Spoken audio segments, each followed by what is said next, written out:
ಕರಾವಳಿಯ ಕಾರ್ಣಿಕ ದೈವ ಕೊರಗಜ್ಜನ ಮಹಿಮೆ ಪವಾಡದ ಬಗ್ಗೆ ತಿಳಿಯದಿರುವವರು ಯಾರೂ ಇಲ್ಲ.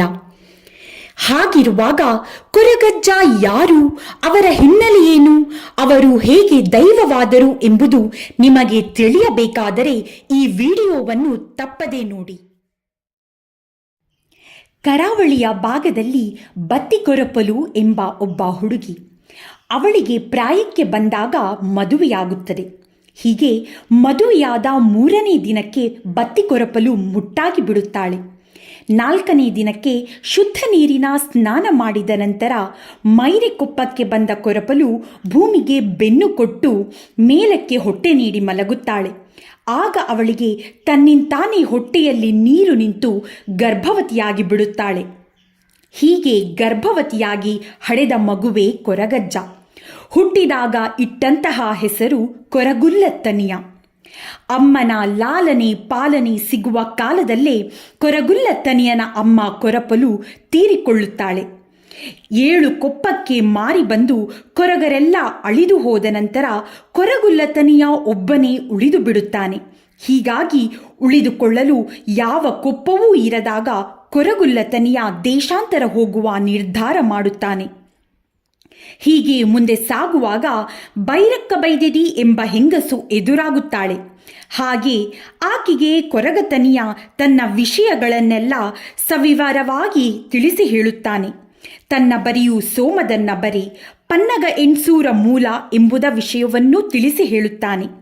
ಹೀಗೆ ವಿಷಯಗಳನ್ನೆಲ್ಲ ತಿಳಿದ ಬೈರಕ್ಕ ಬೈದೆದಿ ತನ್ನ 2 ಮಕ್ಕಳೊಂದಿಗೆ ಕೊರಗುಲ್ಲತನಿಯನನ್ನು ಸಾಕುವ ನಿರ್ಧಾರ ಮಾಡಿ ಅವನನ್ನು ತನ್ನೊಂದಿಗೆ ಕರೆದುಕೊಂಡು ಹೋಗುತ್ತಾಳೆ. ಪ್ರೀತಿಯಿಂದ ತನ್ನ ಮಗನಂತೆಯೇ ಸಾಕಲು ಶುರು ಮಾಡುತ್ತಾಳೆ. ಹೀಗೆ ಕೊರಗುಲ್ಲತನಿಯ ಬೈರಕ್ಕ ಬೈದೆದಿ ಮನೆಗೆ ಬಂದ ನಂತರ ಅವಳ ಮನೆಯಲ್ಲಿ ಎಲ್ಲಿಲ್ಲದ ಬದಲಾವಣೆ ಕಂಡುಬರುತ್ತದೆ. ಎಣಿಸಿದಷ್ಟು ಮುಗಿಯದಂತೆ ಅಕ್ಕಿಯು ಹೆಚ್ಚಾಗತೊಡಗುತ್ತದೆ. 1 ಕಿದೆಯು ಹೋಗಿ 4 ಕಿದೆಯಾಗುತ್ತದೆ. ಒಂದು ರಾತ್ರಿ ಹಗಲಿನಲ್ಲಿ ಮುಗಿಯುವ ಕಲಿ ಎಂದರೆ ಇರೋಲೆಂಬ ಹಣ್ಣಿನಿಂದ ತೆಗೆದಂತಹ ರಸ.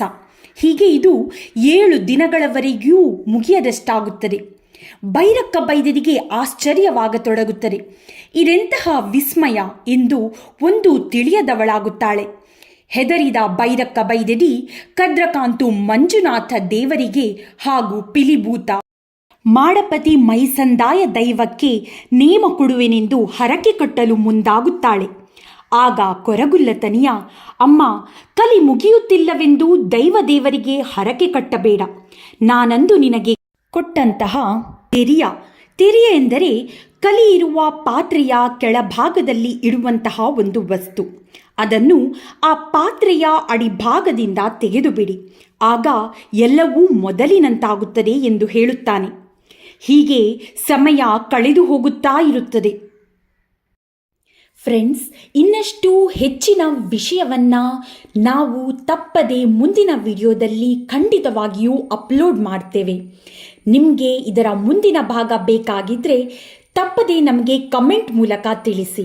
ಹಾಗೂ ಈ ವಿಡಿಯೋ ನಿಮಗೆ ಇಷ್ಟವಾಗಿದ್ದರೆ ಖಂಡಿತವಾಗಿಯೂ ಲೈಕ್ ಮತ್ತು ಶೇರ್ ಮಾಡಿ. ಹಾಗೂ ಇನ್ನಷ್ಟು ಮಾಹಿತಿ ವಿಷಯಗಳು ನಿಮಗೆ ಬೇಕಾಗಿದ್ದಲ್ಲಿ ನಮ್ಮ ಚಾನೆಲನ್ನು ಸಬ್ಸ್ಕ್ರೈಬ್ ಮಾಡಿ.